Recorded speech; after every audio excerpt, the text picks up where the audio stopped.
یک روزم اگه به خاطر الله تکلیف دیدی در صف پیغمبر داخل شد. خوشا به حال او دعوتگری که به خاطر دعوت مسخره شود. خوشا به حال او دعوتگری که به خاطر دعوت توهین شود.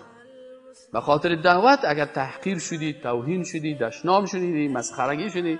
آیت قرآن است که مجرمین چه قسم تعریف میکنن؟ میگه ان الذين اجرموها چی هستن؟ چی عادت دارن مجرمین؟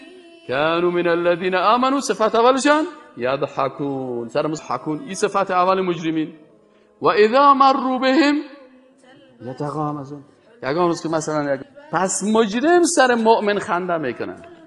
از این خاطر کدام وقتی که سر تو یک چهار تا رفتن سر خنده کردن، سر لباست، سر ریشت، سر خواری اسلامی، پس بفهم که این مجرم است. قرآن بیان کرده.